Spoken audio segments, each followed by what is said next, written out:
morning, everyone. Happy Thursday. I actually think I have the day right today, which is unusual for me. How are you, Lesley? I'm doing great, Nancy. How are you? And your sweet puppy. How are you both doing this Yes, morning? Millie's here with me. We're trying to get her not to balk during the live, so I figured I'd put her on my lap and hope for the best. So, um, I wanted to talk today about the progress you make in running a business and all the different things we try. And I Mhm. think a lot of people think there's a magic bullet. There's what's the right system to use for this? What's the proper one to use for that? And what is everyone using for this? I see these questions all the time in the Interior Design Business Forum, which is my Facebook group for interior design professionals. And it always cracks me up because there's probably about 25 different answers to each system that people Mhm. use, right? Even if we just take the first one, software systems. What software systems do you use in your business? How long is your list, Lesley? The ones I use day to day, probably 4 or 5. The ones I have tried, 5 times that. Things that I've experimented with, done trials of, tried to see if it was a good fit, used it for a few years, realized it wasn't the best fit for how I was evolving. So the answer is a lot, and there's not, like you were getting to, there's not one right thing. There's no magic bullet. There's no perfect anything when it comes to systems, methods, the way you run your business behind the scenes. Yeah, it's part of the reason why I have always hesitated to recommend a project management system specific to interior designers because I think a lot of what goes on is it depends on how your brain works. Yeah. Right? So if you are trying to task manage within your office, we use Asana. We also use Trello for our client management. That's because why? I'm stuck on Trello. I just can't seem to get off of it.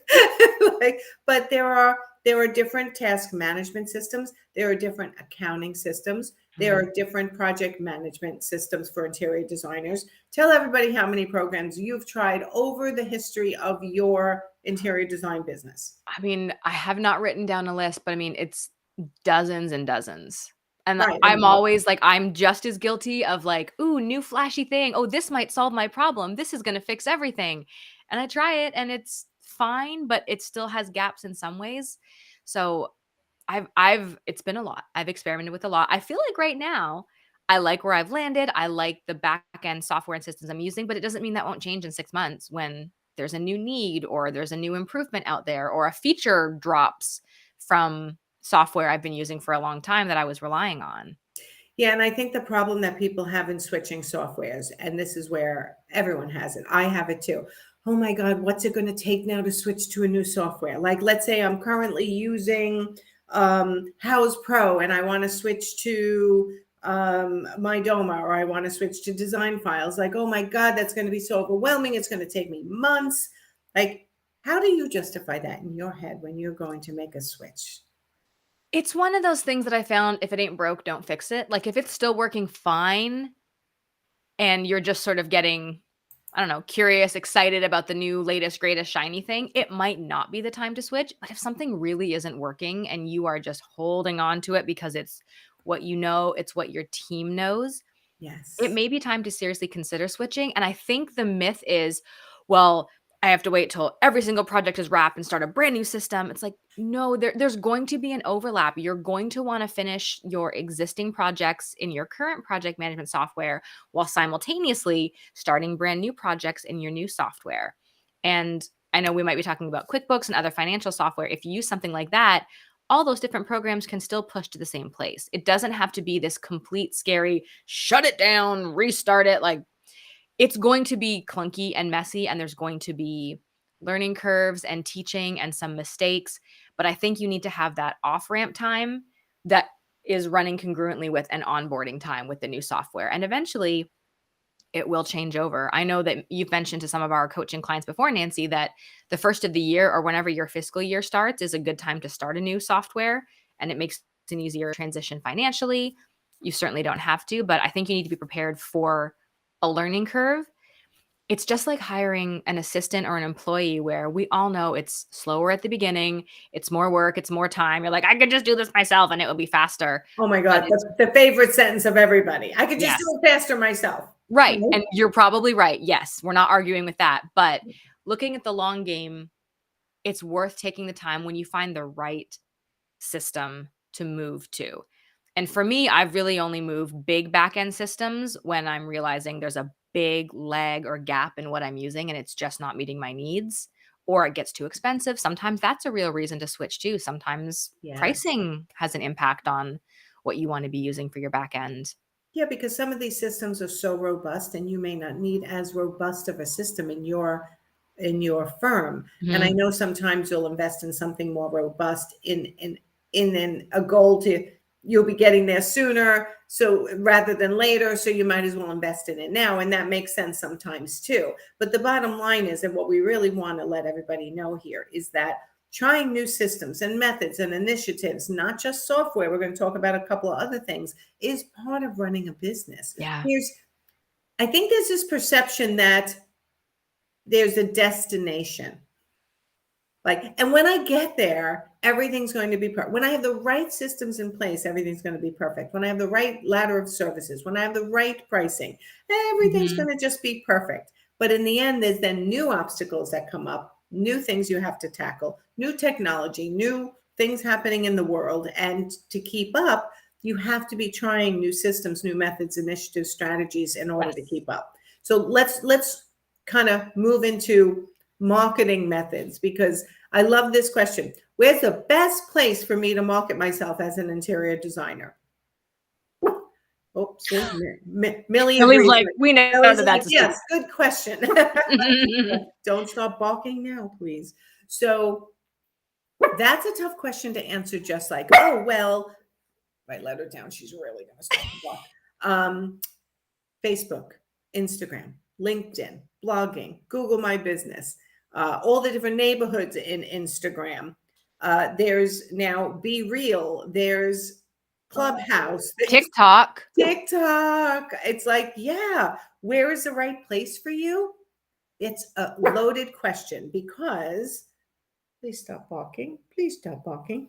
Um, it depends. One, if you're an experienced interior designer, been in business for a while, or an experienced creative entrepreneur, my first question is always, where has your business come from the Mhm. past?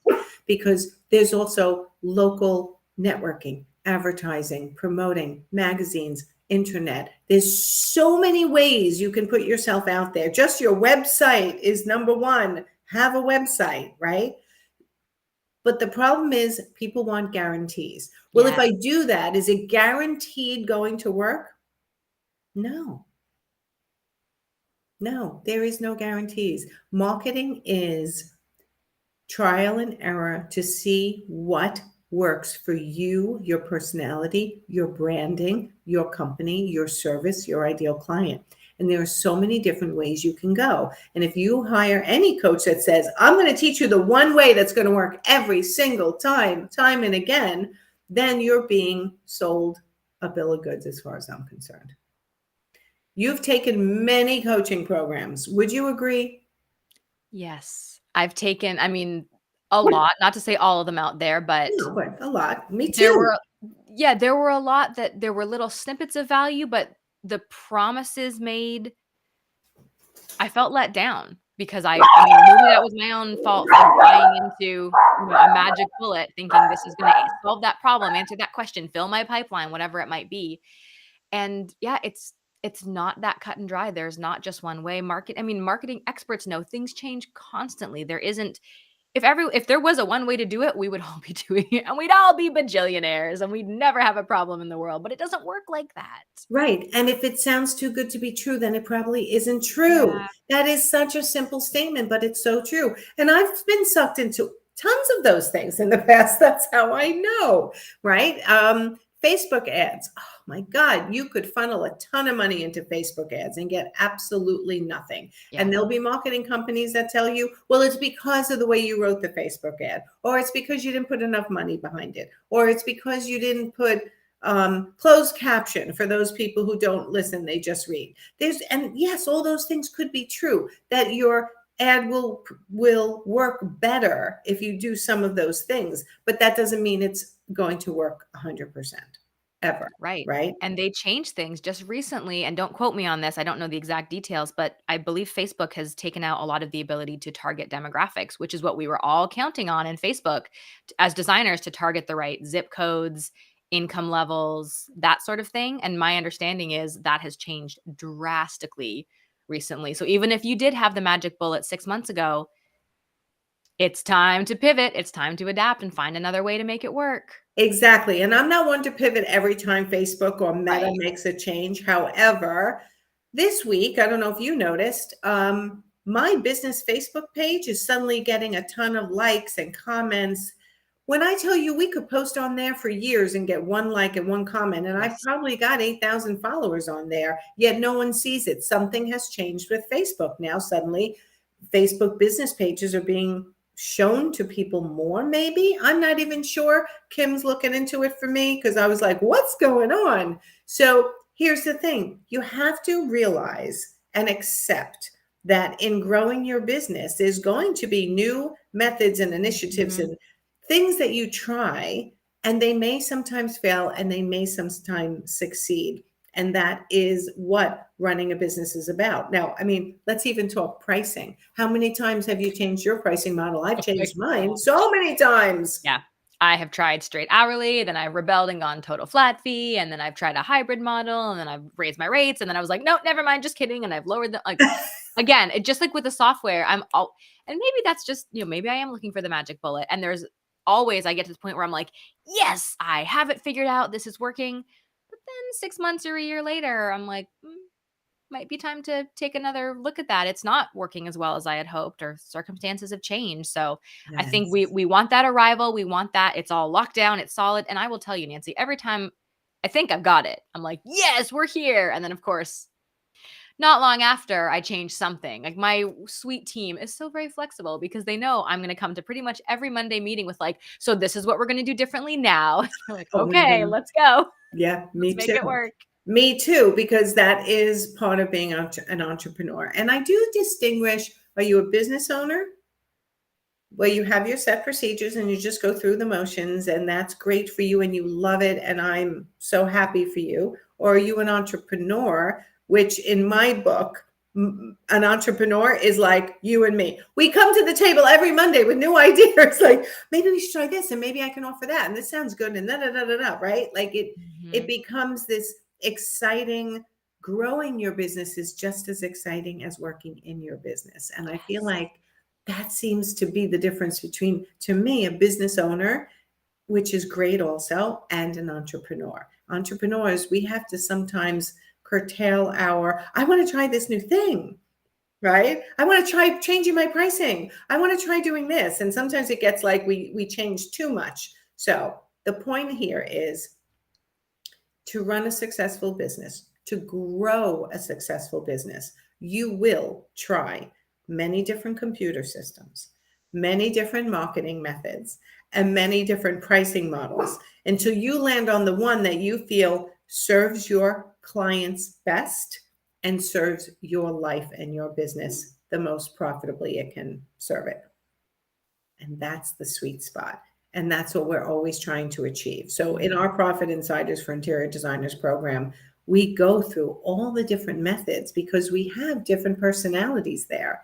And we don't want people don't just do what I say and don't question it. Let's do what I say, but let's question if it's right for you. What Yeah. is going on with my She's dog? very passionate about this topic. She is. She is so passionate. She's So trying her own new system today, which is bark during mom's live call. right. Poke during mom's live and see if she gets off and lets me out the door. That's what I think she's hoping for. But anyway, anything else we want to add today, or do you think we covered the topic well? I think it was pretty thorough. I just wanted to mention that, in the interior design business forum, there's so much discussion about this. If you have questions, if you're curious about a software, an approach, if it's working for someone else, search the group, join the group, first of all, and ask the questions. There's so much great insight, but don't go in there expecting to find the right answer. Just know that people are going to share their experiences, and that's such useful research, so that you're not spinning your wheels trying things that aren't going to be a fit. You can learn right away. And also, I Yes. think I mentioned earlier, but anytime a company has, I'm thinking software specifically, if there's a free trial, some sort of option to get in there and poke around, do it. There's some big name software that I tried and I was like, I don't really like this. I feel like every other designer is using it and it just wasn't for me. And some other programs have ended up being a really great fit for what my workflow is, how I operate, how my team works, what I like to see in software and how it works for me. So ask the questions. I think there's great value in crowdsourcing, but like you said, Nancy, there's not a one size fits all. It's not a magic bullet. It's a lot of trial and error and then figuring out, okay, this looks like a good thing to pivot to.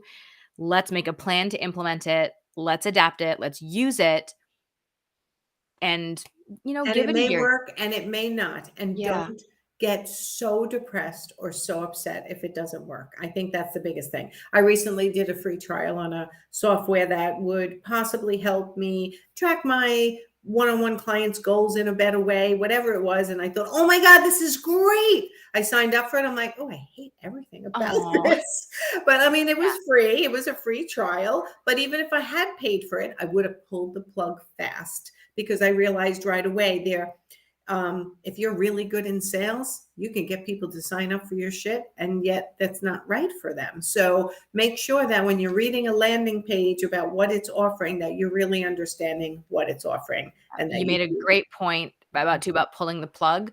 Someone gave me the advice to try any new software monthly, even if they incentivize a big annual savings or something like that. When you're just trying it out for the first year, go month to month, even if it's a little bit more per month, because it's okay. It's okay to lose 50, $100. It really sucks to lose $1,000 when the software is not working and you can't get a refund.